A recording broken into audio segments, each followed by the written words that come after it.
கர்த்தருடைய பரிசுத்த நாமம் மகிமைப்படுவதாக. Today's promise verse is taken from Isaiah chapter 41 verse 10. I will strengthen you and help you. ஏசாயா 41 அதிகாரம் 10 வசனம். நான் உனக்கு பலப்படுத்தி உனக்கு சகாயம் பண்ணுவேன்.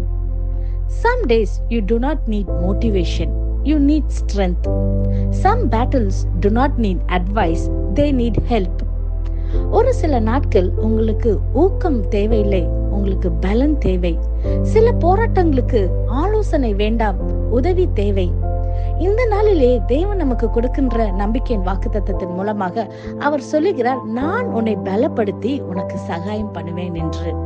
ஆம் பிரியமானவர்களே, இதை கேட்டுக்கொண்டிருக்கிற நம் வாழ்க்கையில சில காரியங்களிலே நம் வேதனையோட கலக்கத்தோட பலவீனமாய் நம்மளை மாற்றுகிறது அல்லவா? சில சூழ்நிலைகள் நம்ம கலக்கத்தோட இருக்கும் போது நமக்கு இந்த காரியத்துல ஒரு உதவி தேவையே, நமக்கு யார் இந்த உதவியை செய்வா என்று சொல்லி நம்ம பலவிதமான யோசனையில, நம்ம பலவிதமான குழப்பமான சூழ்நிலையில கடந்து செல்கிறோம் அல்லவா? இன்னைக்கு வானத்தையும் பூமியும் உண்டாக்கின தேவன் அவர் நம்மை பார்த்து சொல்லுகிறார், நான் உன்னை பலப்படுத்தி உனக்கு சகாயம் பண்ணுவேன் என்று. ஆம் பிரியமானவர்களே, இந்த நாளிலே எந்த விதமான பலவீனமாக இருக்கலாம், எந்த விதமான சோர்வான சூழ்நிலையாக காணப்படலாம். ஆனால் கர்த்தர் இந்த நாளிலே அவருடைய பலனை உங்களுக்கு அனுப்பி அவர் உங்களை பலப்படுத்துகிற தேவனாக இருக்கிறார். பிரியமானவர்களே, இந்த நாளிலே ஏதோ ஒரு காரியத்துக்கு உதவி வேண்டும் என்று சொல்லி நீங்க காத்திருக்கிறீங்களா? அவரே நம்மளுடைய சகாயரா இருக்கிறார்.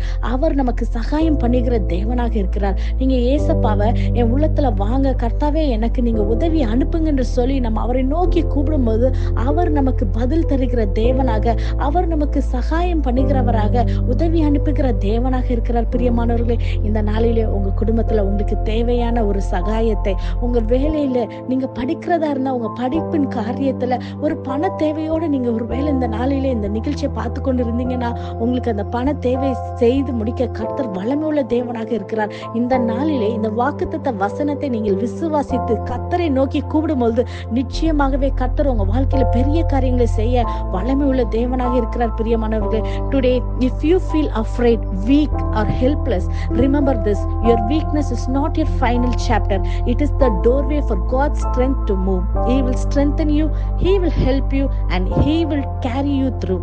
விசுவாசிக்கிறீங்களா? நம் கண்களை மூடி ஜெபிப்போம். நேசிக்கிற நல்ல தகப்பனே, இந்த காலை வேலைக்கு நமக்கு நன்றி செலுத்துகிறோம் கர்த்தாவே.